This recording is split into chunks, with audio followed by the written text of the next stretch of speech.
tuvuga ibijyanye na growing. Yeah. So now the story is to grow each other. We need to be, like big. Yeah, so subscribe here, mwene watch Pisco Entertainment. Yeah. Show him some love. It will be much appreciated. Thank you. Good. Yes, I. Sangwa mahoro magara meza n'amafaranga. Omdishanyuma ndi Nairobi muri Kenya naje kugira visite ariko kandi no kwiga no guhura nabamwe abantu baba dukurikina kuri generere. Uyu mushinga ntahe n'umupsikologe noneho yo yari kana kwigisha amafaranga cyangwa kwigisha development personnel. Oya ntahe ashiramo akabijya nk'umunyabumenyi nyene cyane na psychology akwigisha sero no wari wese uko yigisha umudokiteri sika kwigisha uko yigisha mwigisha siko yigisha umuzirikane ariko twese dukeneye iterambere kuki wowe utari yabonesha nukuda ko iterambere urindiriye iki jya muri iryo shuri nawe yaboneshe ubumwe mu bandi.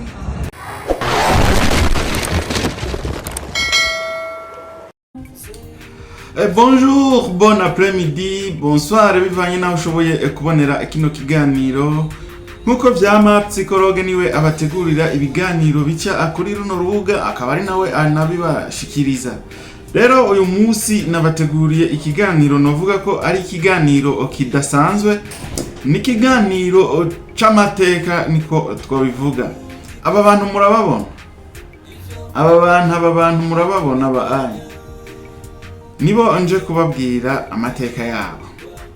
Abantu benshi ndibaza ntimubazi canke naho mubibaza ngo abantu bakora amateka ati nibajye abantu bashoboye kumenyekana haba mu bya politike canke haba mu by'umuziki ariko tukirengagiza abantu bingira kamaro. Rero aba bantu nkuko nabazanye ngaha abanye twari kumwe abanye twari kumwe abana abantu bakomeye cyane nibo rero nje kubabwira mwumvirize kino kiganiro kuva hano onye ku ntango kugera tugihejeje kuko hari naho byo gufasha hari naho nawe wo kwinspira kuri anye ukabiinspira kaba aba bantu barakomeye hanyuma kugira ngo nawe uzorabe yuko wo kwiteza imbere mu buzima bwawe bwa misi yose. Psychologue rero nkuko nayo nabivuze ni je nabateguriye kino kiganiro akaba ari na jewe ngoma ndakibashikirize ukaba utari bwagire subscribe kuri runo rubuga rwacu rwa YouTube Pisco Entertainment and Media urahawe ikaze mu kugira subscribe uzoba ushitse mu bwami bwa Pisco Entertainment and Media uraza kugira na like gem canke kugira ngo uzohore ubona ibiganiro biciye kuri runo rubuga rwacu rwa YouTube uraza no kugira partage kugira ngo kino kiganiro naco kizofashe abantu benshi baze nabo biyinspire kuri aba banyakubahwa twari kumwe hari gihe byo bafasha nabo kugira ngo nabo bazokwiteze imbere mu buzima bwabo bwa amisi yose baza no kugira comment uvuge nawe ukuntu umvise kino kiganiro. Reka rero tumira amateka toya ndaje nce ndababwira nibe ndababwira aba bantu kwanza bari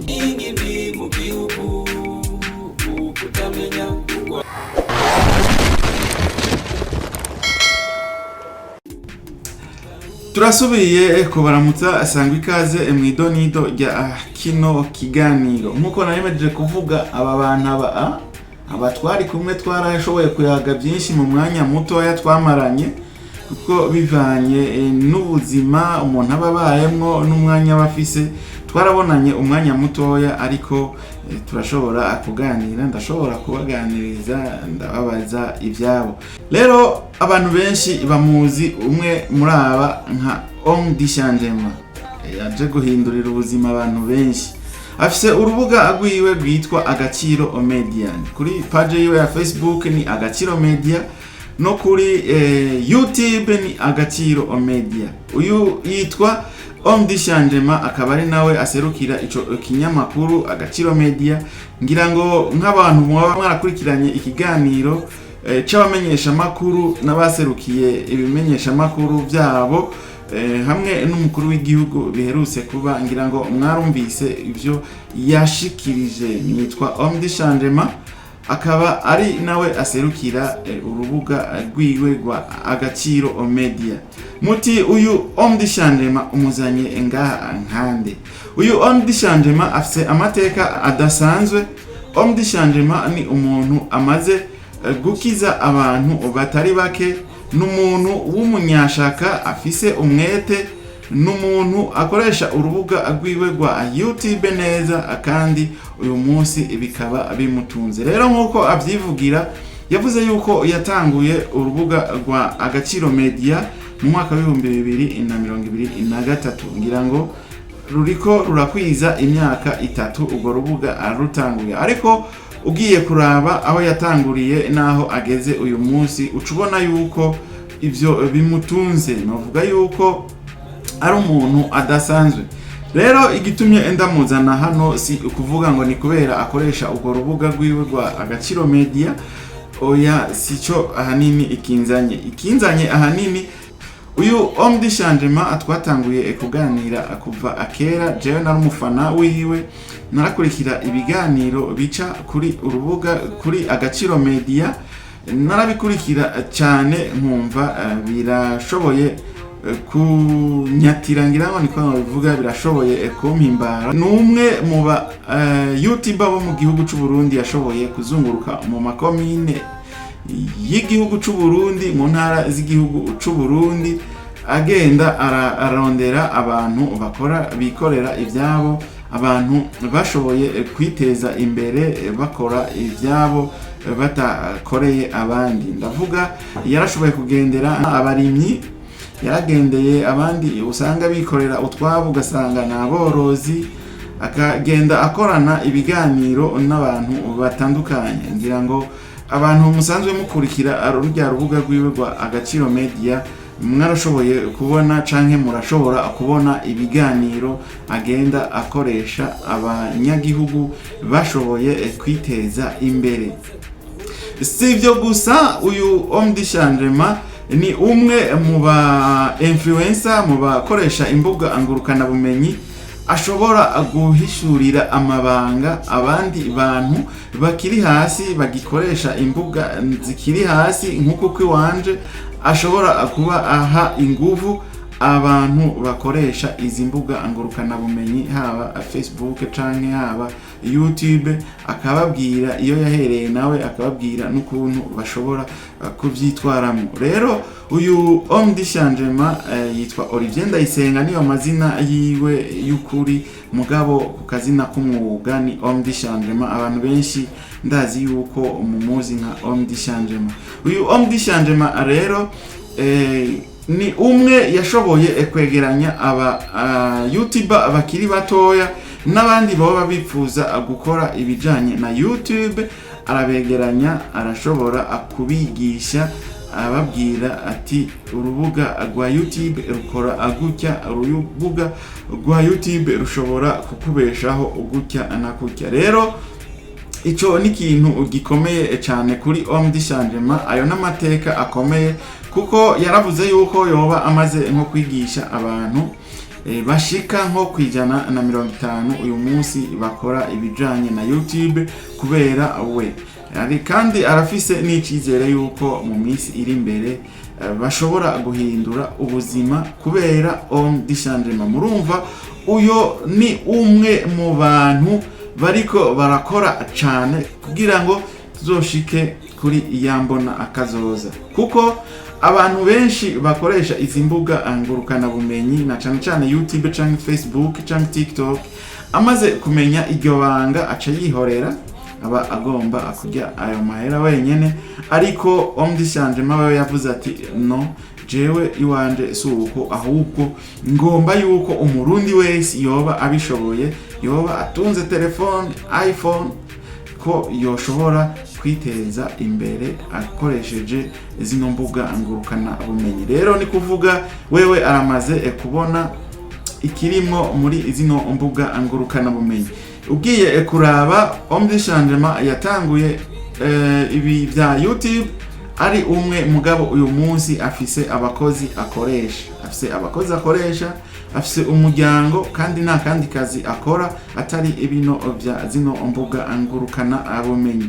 Kandi rero nanje icyatumye ushobora gukoresha runo rubuga rwanje rwa YouTube Pisco Entertainment and Media nuko nabibonye kuri Olivier Ndayisenga ariwe homme du changement, ariko aravuga ati urabona iyi telefoni iyi jewe niyo nkoresha bino biganiro ati kandi iyo telefone irashobora kuguhindurira ubuzima ukava muri ubwo ubukene.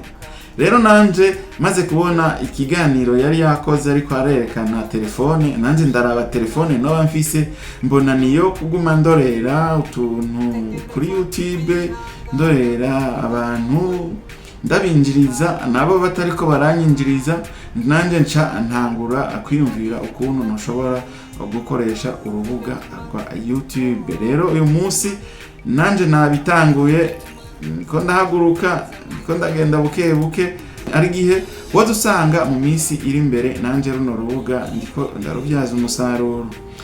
Uyundi umwe mubona turi kumwe hano yitwa Ferguson, afise urubuga rwitwa Fagatek, asanzwe ari umurundi aba mu gihugu ca Kenya. Numuhinga mu kwigisha ibijanye na zino mbuga ngurukana bumenyi.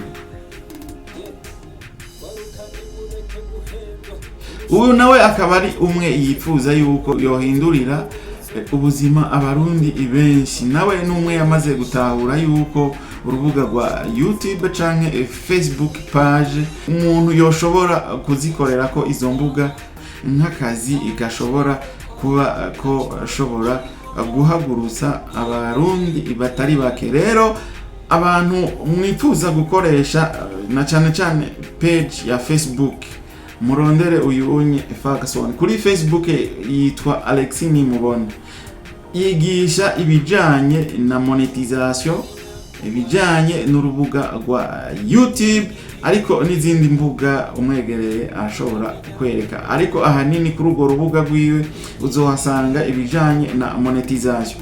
Ubwa kera yakora mu rurimi rw'icongereza, mugabo aravuga ati no hano bandiko ndakora nabi, hamwe no guma nkora mu rurimi rw'icongereza abarundi benshi nta congereza bumva, ahubwo reka mpindure ndabikore mu rurimi rw'ikirundi bumva bose, ndabigishe ukuntu ushobora kubyaza umusaruro iyo Facebook wumva.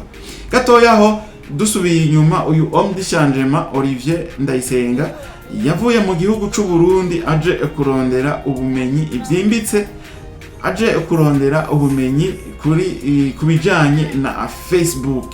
Abantu benshi mu mukurikirana ngira ngo mwaravyumvise, abakurikirana imbuga ziwe yarashoboye kubabwira yuko agiye kurondera ubumenyi kubijanye na Facebook bwiyongera kubwo yarasanzwe afise, kuko ahanini homme du changement tumumenyereye ku rubuga rwa YouTube, ahanini abenshi bamukurikira kuri rujya rubuga rwa Agaciro Media. Rero akaba yaje kurondera ubumenyi mu gihugu ca Kenya, akaba ariko abyigishwa n'uyu muhinga uyu Ferguson Alexis Nimubona, afise urubuga rwa Fagatek, aho ni kuri YouTube mugende murambe ibiganiro akora ni Fagatek. Hanyuma kuri page Facebook yitwa Alexis Nimubona. Rero uyu ni umwe mu bahinga bagomba guhindurira amateka abarundi benshi babikoresheje zino mbuga ngurukana bumenyi, na cyane urubuga rwa Facebook. Hano rero murabona hariho n'uyundi muntu yitwa cyangwa yitwa Jean Claude, izina ryiwe ni Jean Claude. Uyu Jean Claude jewe namumenye sinovuga ngo namumenye agitanguye, ubwa kera narakunda akumubona, ariko ntabwo narinzi ko ari umurundi, kuko content ziwe ziri mu rurimi rw'icongereza.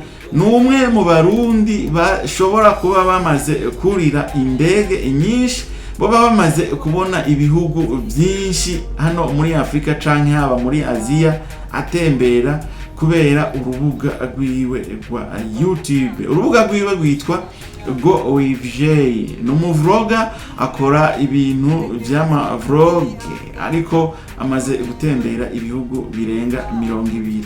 Numwana yama munda y'indege acari mutoya afite nk'imyaka 22 ariko n'umuntu amaze gutahura runo rubuga rwa YouTube. Numwe amaze gushika ku bintu byinshi, ugiye kumuraba ubona yuko afise kazoza gakomeye cyane bivanye na zino mbuga za YouTube na Facebook asanzwe akoresha n'izindi za TikTok, ariko ahanini akoresha YouTube na Facebook. Rero mugende murondere Go with Jay, murabe ibiganiro akora, kumbure nawe hari naho byo hava bigufasha ugakora nk'ibyo akora ukazusanga uriteje imbere. Rero zino mbuga ngurukana bumenyi ku bantu bamaze kuzitahura, bakina udukomedi, bakina bashikiriza amakuru canke bigisha ibijanye n'izi mbuga nyene canke bigisha ibindi bitandukanye, abandi nabo ugasanga berekana ivyo bakora. Abo bantu n'abantu bakomeye cyane kuko zino mbuga ngurukana bumenyi ni imbuga zihemba cyane, ni imbuga zitunze abantu benshi. Rero uyu Omdishanjema numwe afise indoto yo kubona yahinduriye amateka abarundi benshi bashoboka.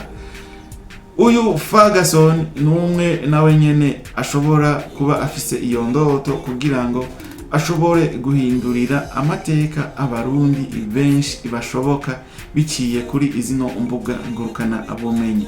Rero uyu Omdishanjema nicatumye aza kuvyiga mu gihugu ca Kenya, yabonye yuko abarundi benshi ikintu kiborohera gukoresha ari Facebook. Rero mu gihe abarundi yabonye bashobora kuba bakoresha Facebook cyane, yashaka yuko yo kwigisha abenshi bashoboka kuzivyaza umusaruro zino mbuga za Facebook. Ni naco gituma yaje muri kino gihugu kugira ngo yungure ubumenyi, hanyuma azoce abushira abarundi bene wacu nabo bataramenya yuko zino mbuga zishobora kubateza imbere nkuko nawe yamaze kuhaguruka mu buzima, yamaze gutera imbere, yamaze kubitereramo imbere. Uyu Jay nawe ico namuzaniye ngaha numwe maze gutera imbere cyane. Mugiye ku rubuga rwiwe mukaraba ivyo amaze gukora n'ivyo amaze kurangura, ucubona yuko ari umuntu adasanzwe. Go with Jay yatanguye runo rubuga rwa YouTube mu mwaka w'2020, rumaze imyaka 5. Muga ugiye kuraba ivyo amaze gushikako urabona yuko ari umuntu amaze kuba yamaze kwiyubaka ku rubuga rwiwe rwa YouTube. Akunda gutembera mu bihugu vya Nepal, muzomubona mza Indonesia, muzomubona ngaha mu bihugu vy'uburengero za Ghana, muzomubona kenshi za Mozambique, za Zimbabwe. Amaze guca mu bihugu byinshi bitandukanye. Rero muca mwumva yuko runo rubuga rwiwe nago rumaze gutera imbere. Rero ukaba wifuza gukorera kuri zino mbuga ngurukana bumenyi yaba Facebook, Olivier Ndayisenga Omdishanjema arahari. Genda murondere ku rubuga rwiwe rwa YouTube, muzobona ibiganiro akora. Mugende no kuri Facebook, muzobona ibiganiro akora. Bizobigisha, bizobatira, donc bizobaha ingufu namwe yuko mwoshobora kwiteza imbere. Mugende rero no kuri Alexini mubona, murabe ibiganiro ariko arakora, bereka ukuntu mushobora kumonetiza izo page zanyu cyangwa izo Facebook zanyu kugira ngo muzivyaze umusaruro namwe mwiteze imbere mubicishije kuri Facebook. Ni naco gituma rero naje kuvuga muri kino kiganiro nimba kiza kurabwa n'abantu 100, ndizera neza yuko hariho abantu 200 bagiye gukoresha urubuga rwa Facebook, kandi mu mwaka cyangwa mu myaka 2 bazoba baza bagaruka abanshimira. Rero jewe ndashimira aba bantu bariko baranyigisha nanje gukoresha zino mbuga. Omdishanjema na Fagasoni uyo Alexini mubona, ngashimira n'aba baje baduha umwanya bakatubwira ukuntu ibintu bimeze, ibi bintu byo gukoresha zino mbuga. Ibyo navyo bituma biduha inguvu, bituma twebwe natwe turiko turabitangura, turiko turabizamwo, dushobora gutera atuje imbere. Iki kiganiro ndagikoze ataho ndashika, sindi nka babandi bashobora kuba basitara bakaca batangura kuvuga ngo Mdishanjema nta kintu na kimwe yamfashije. Ibi nabijemo kubera ibiganiro numvira ku rubuga rwa Agaciro Media. Niyo natanguye kwiyumvira nanje gukoresha zino mbuga. Mdishanjema ugiye kuraba mu myaka ni nka petit frère, ariko ibintu amaze kumenya, ibintu amaze kugera ko ni byinshi. Ugiye kuraba Fagasoni nawe nyene ni nka petit frère, mugabo ugiye kuraba ivyo bintu biramutunze kandi cyane, kandi ariko akwigisha n'umutima mwiza, aragerageza akagusigurira ukuntu ushobora kubyaza umusaruro zino mbuga. Rero aba bantu nabazanye kugira ngo babahindurire amateka. Wewe nimba uri ngaho i Bujumbura canke uri ruguru, ufise telefone yawe ishobora gukamera neza, nibanza wige ibintu ugomba gushikiriza abanyagihugu, hanyuma utangure ukoreshe zino mbuga ngurukana bumenyi. Ukoreshe Facebook na cyane kuko Facebook yoyo iroroshe gukoresha gusumba YouTube. Jay rero nawe nyene no mwana amaze gushika ku nka petit frère mutoya mbere cyane. Ugiye kuraba antuka ndamusumva imyaka iri prido 15, cawumva yuko ndamukurira nka petit nka grand frère, mugabo amaze gushika ku bintu byinshi. Wewe ku myaka ufise no ku myaka Jay afise, kandi ugiye ukaraba ku rubuga rwiwe go ivyo akora, kandi nawe umengo wohava ushobora no kubikora, wowe umaze gushika kuki. Go ivyo uraza kuraba mu biganiro vyiwe, amaze kubaka inzu mu gisagara ca Bujumbura, inzu ikwije ibyangombwa ku myaka 21 afise. Mu myaka 5 akoresha urubuga rwa YouTube. Numugwiza novuga ko ari umugwiza tunga. Ugiye kuraba ibitungo atunze, uca ugira uti kumbure burya YouTube irariha.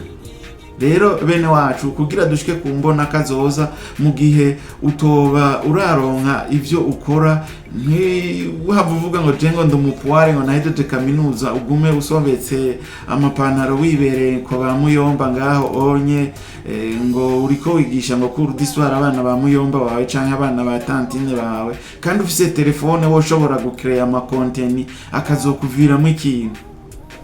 YouTube ntushoboka uronka amahera ubwo nyene canke page ya Facebook n'izindi mbuga, ariko urashobora gutangura inyuma y'umwaka ukavuga uti uno mwaka ameze neza, ndashobora kwigaburira, ndashobora kwirisha, ndashobora kubaho neza bivuye kuri zino mpano Imana yampaye, bivuye kuri runo rubuga rwa Facebook canke kuri runo rubuga rwa YouTube.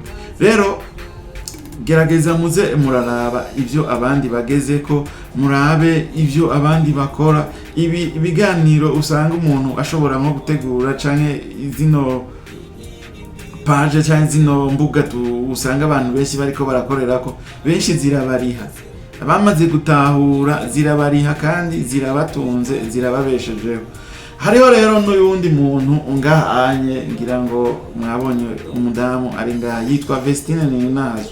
Urubuga rwiwe rutanguye vuba, mu rubuga ni page ya Facebook, imaze amezi 2 niho yayitangura, mugabo uno munsi afise aba followers benshi cyane, aba followers utoshobora no kwiyumvira yuko yoshobora kubaronka mu kiringo c'amezi 2. Numwe aza ashimira Fagasoni. canke Alex nimubona kuko niwe yamwugururiye iyo page ya Facebook muri ayo mezi abiri aheze, akaca anamubwira n'ivyo ashobora gukora. Mugabo uyu munsi yabaye monetize ku rubuga rwiwe rwa Facebook kubera yakoze ibikorwa, yahawe impanuro n'uyu Ferguson yamubwiye ukuntu yoshobora kuza akorera kuri runo rubuga kugira ngo mu minsi iri imbere runo rubuga rushobore kumuvyarira umusaruro. Afise aba followers ibihumbi 17 mu mezi abiri. Murumva yuko iyo nayo ari intambwe kuri Vestine Ninahazwe.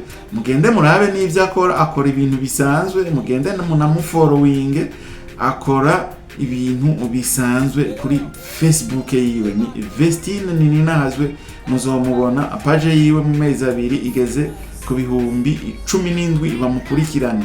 Murumva yuko Ferguson yoba yaramukoreye ikintu ciza, yaramukoreye ikintu kizima kugira ngo iyo page yiwe ishobore guhaguruka. Niwe yamubwiye ivyo yoshobora gukora, niwe yamushizemo esprit yo gukoresha iyo page bivanye n'ukuntu yabona, ngira ngo kumbure tala yiwe ahiri ko yoshobora nko gutwenza abantu canke kwigisha abantu abicishije mu tuganiro dutoya two ugutwenza. Rero ivyo Vestine akora nawe wewe wobikora.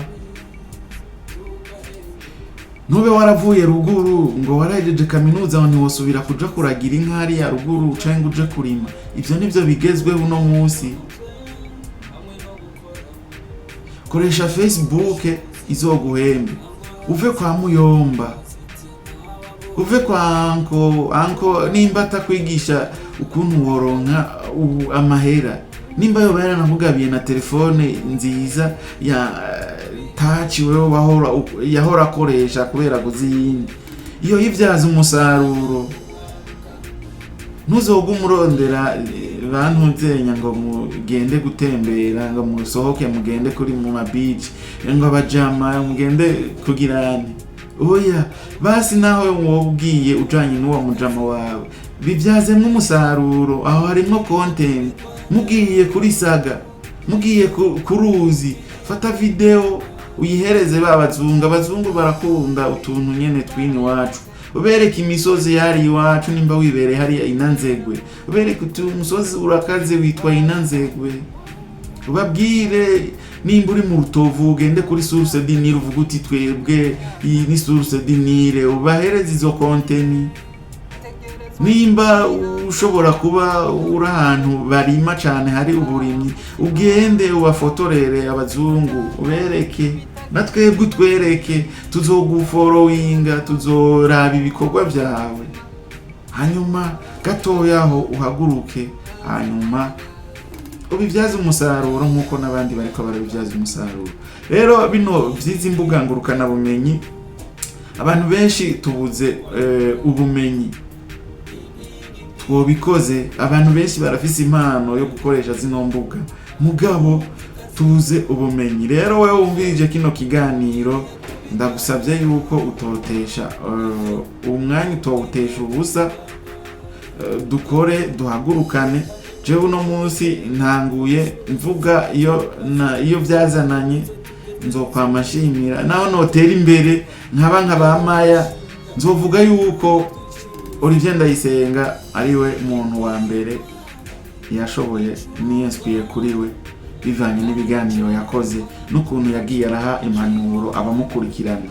Nimwishinge murabe ivy'iwanje je ndi ku kazi, ahubwo byoba byiza nawe ndakwigishije ukuntu wobibyaza mu musaruro. Rero ninatera imbere nkaba umuntu ateye imbere muri bino bya zino mvuga ngurukana bumenyi, sinzokwibagira iyo navuye. Ni Olivier ni Fagatek na Jay, ndamwinspira ko cyane kuko ndabi ibiganiro vyiwe akora akenshi je nama nabibonye, ndi inspira no kubandi. Mugabo abandi abenshi barakwima umwanya, ntibagomba kukubwiza ukuri kubijanye na zino mbuga ngurukana bumenyi. Ntimuzobone bakeke bariko barakoresha TikTok bitambira umuziki, bajya bari ku kazi.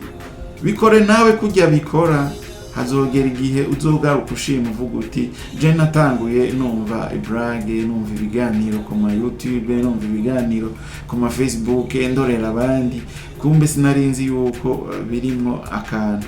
Rero kugira dushike kuri irya mbona kazoza ntituzoje kurindira ubuzi bwa leta. Naje narajeje mbere na kaminuza nize psychologie et sciences de l'éducation, département de psychologie, option de la psychologie clinique et sociale. Ivyo narabyize muri kaminuza Université de Grand Lac. None ko myaka maze abantu nkikirindiriye ngo nzohava ndonka akazi ngo ka leta ngo nkore ibijanye na psychologie. Ntavyo nigeze nkora, ntabyo nakoze. Suretse ko naciye mva mu gihugu, ariko nanje nari namaze kuza ndarondeza ubutsi mbura. Usanga ari aho bagitwagiye kurondera muga tukabura, canda fata umwanzuro wo kuva mu gihugu kuja kurondera ubundi bumenyi busanzwe, kandi ubwo nabwo burambeshejeho n'umuryango wanje. Murumva nitwoca tuvuga ngo dusabe ngo turindire ngo leta ngo twahejeje ngo amakaminuza ngo turabapoire ngo turindiye yuko leta ngo izoduha akazi. Passion yawe irageze mwene wacu, leta nta kazi ifise, ahubwo dukreye dukore. Homme du changement yaje ku bwanyu, yaje kubahindurira amateka.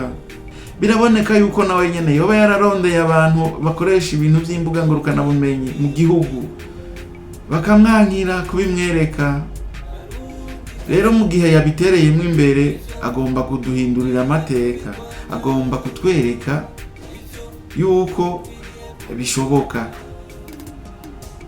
Imibabaro yagize ariko ararondera abandi kugira ngo babimwigishe, ahitamwo kuja kuvyigira mu gihugu ca Tanzania. Uyu munsi yaje kwiga ibindi vya Facebook mu gihugu ca Kenya, nuko mu Burundi abo mu Burundi batashoboye kubimubwira. Rero ni nayo mpamvu nawe agomba yuko yobibigisha. Rero basha nimuze rero abigishe, ni ku buntu.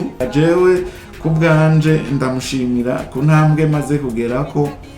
Niwe yagiye courage ambwira ati ntucike intege, nimba uvyiyumvamwo kandi urabishoboye, nkaye ndaba n'ukuntu utegura ibiganiro urabishoboye, bandaniriza aho nyene experience izoziramwo, ugende wirefera no ku bandi urabe ibiganiro by'abandi.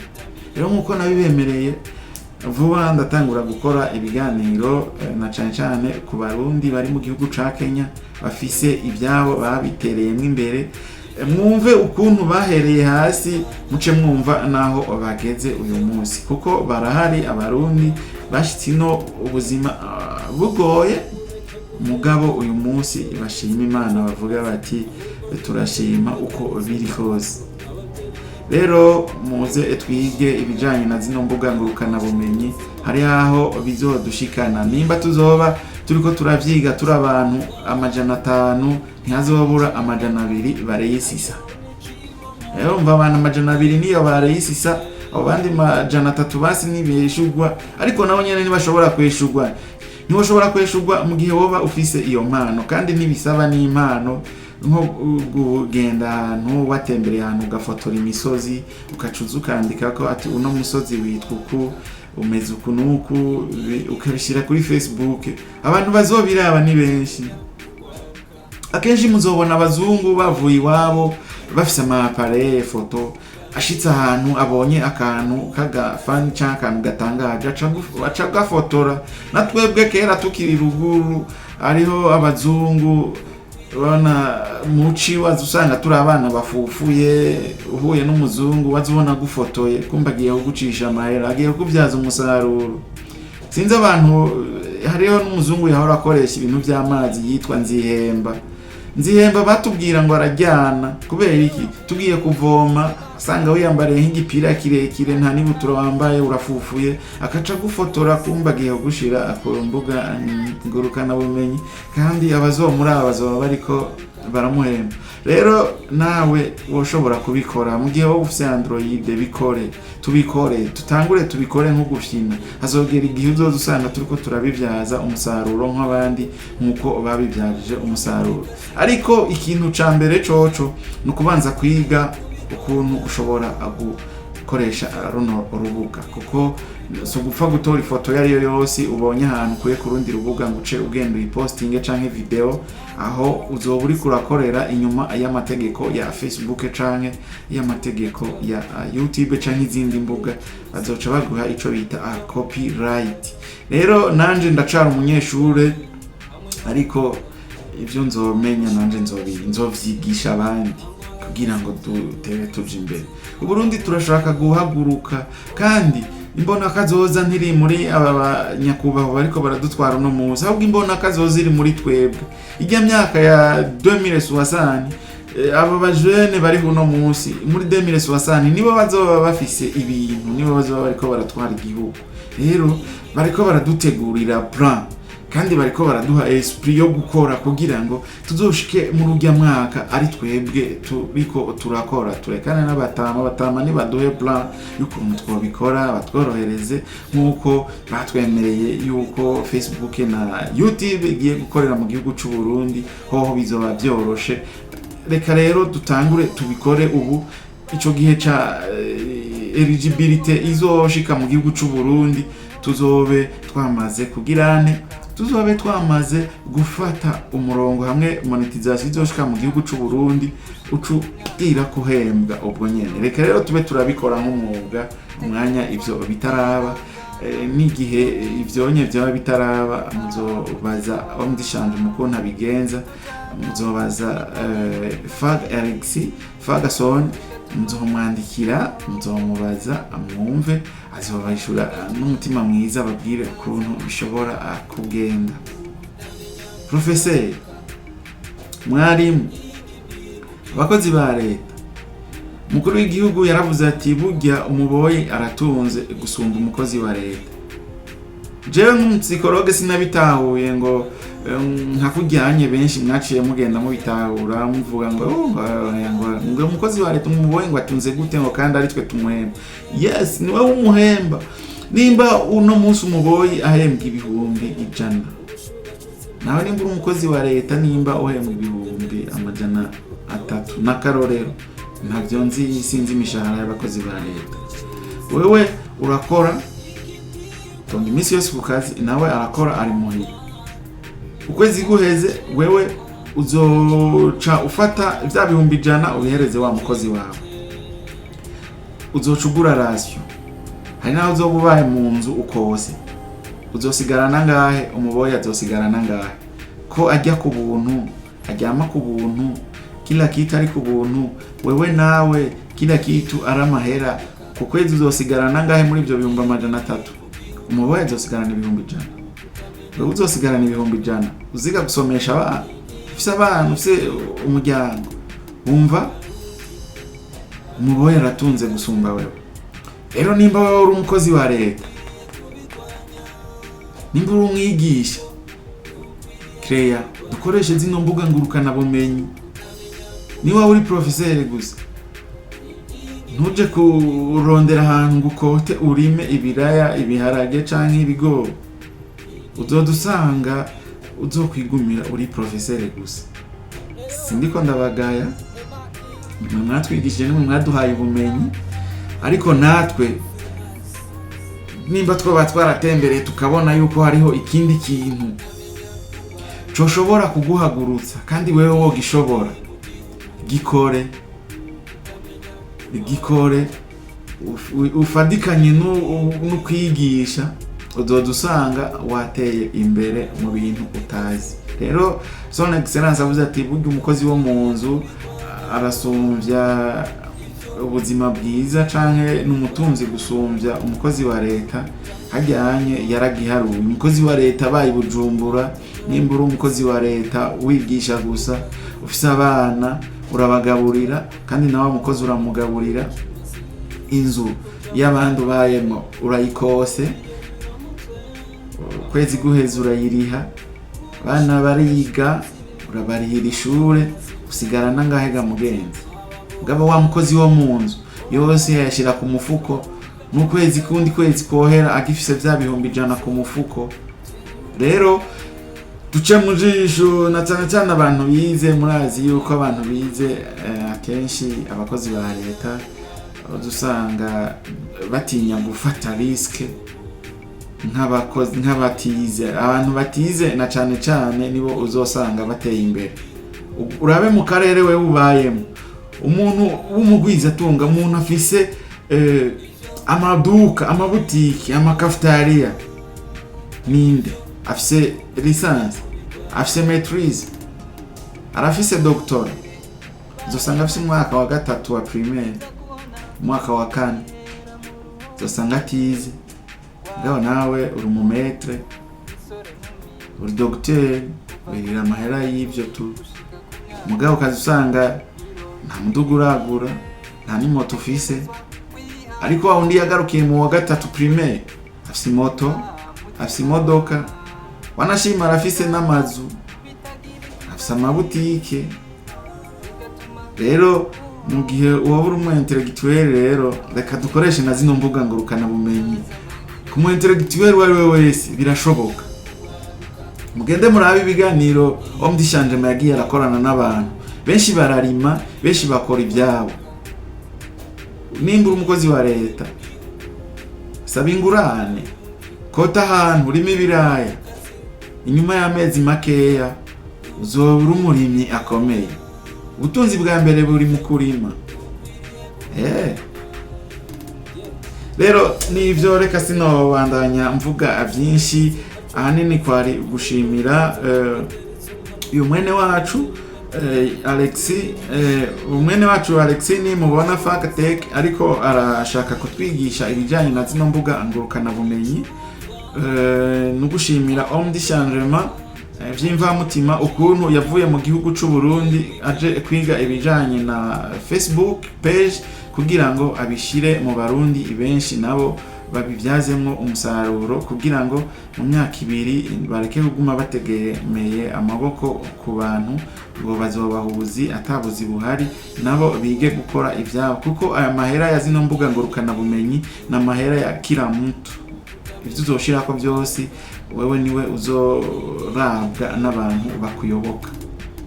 Nugushimirana Jay ngaha anye nawe nyene yashoboye kubana natwe twe tukiri batoya, kugira ngo atubwire nawe ukuntu ibyiwe bipanze.